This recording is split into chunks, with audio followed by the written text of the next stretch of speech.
lately it's like schools are the enemy of America, and I don't get that.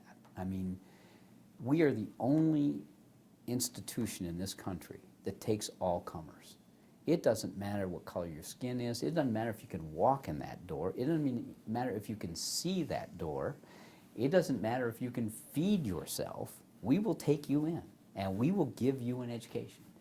Day in, do we do it perfectly? Of course not. Trust me. Believe me, I know every error we make. You know, I worry about them. I try and fix them. We run buses way up the end of little dirt roads that people live on and way back out, and it doesn't cost them any more to get here than it costs the kid who walks across the street.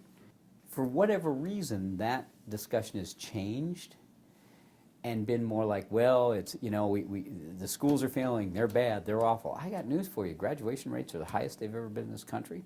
The cohort of 18 to 25-year-olds in this country have a higher percentage of high school graduates in it than any other cohort in our history. Our schools are really doing a pretty doggone good job. I mean, trust me, I don't think I'd want the guys who ran us into the mortgage bankruptcy in charge of our schools. I don't think I'd want the guys in charge of our auto industry to run our schools. I don't think I'd want the politicians that mucked us up in Iraq in charge of our schools. I think the people who run them are doing a pretty doggone good job. Are there schools with problems? You bet there are.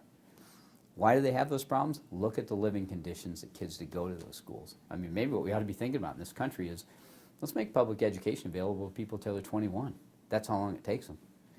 Let's make it available to them and keep bringing them in. I mean, I've got kids sometimes I think, oh, they're not getting there, they're finishing up. I wish we could keep them for another year or two, and they'd be happy to stay. I don't, you know, maybe but we just need to think of these as, these are a public treasure.